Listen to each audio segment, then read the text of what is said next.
Joy becomes crowded out by all the others, and eventually, for many of our folks, is not there. Hence, when we ask the question of those coming into treatment, when was the last time you experienced joy, and you say outside of your addiction, they can't come up with it, because their lives are so filled with painful emotions that there is no space for the joy to happen.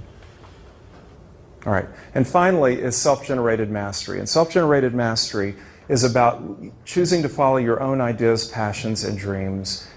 Ask yourself, am I feeling shameful because I have violated one of my values or because I fear rejection from others? Okay, so when we're working with a client and we're encouraging them to follow their own idea, whatever that idea is, that is their idea, not ours, theirs, something that comes from inside them that they want to follow, then they often will take a step toward that, and then the shame kicks in.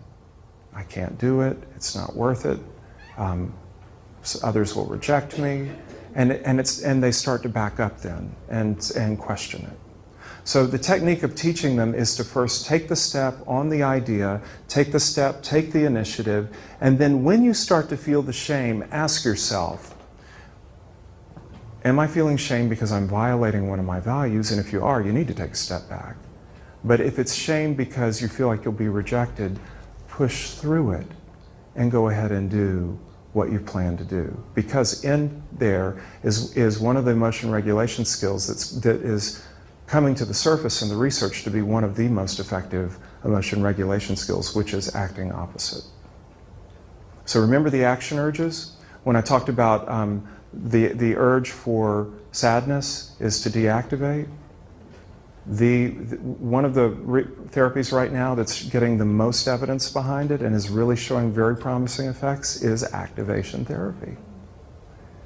I know you don't feel like getting out of bed, and you need to get out of bed if you can only do it for 15 minutes. I know you don't want to leave the house, but you need to leave the house and walk around the block. And let's do what's doable, do that, and then you keep increasing it.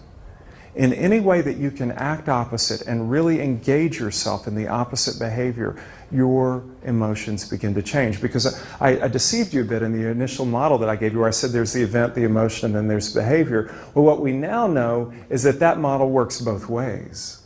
Behavior can actually trigger emotion. And if you think about whenever you've felt distress, you felt anxiety, you know the day's been kind of long, and you go to the gym, what happens? You feel better. You may not feel a whole lot better, you may feel a lot better, but you feel differently. Let's just put it that way, definitely.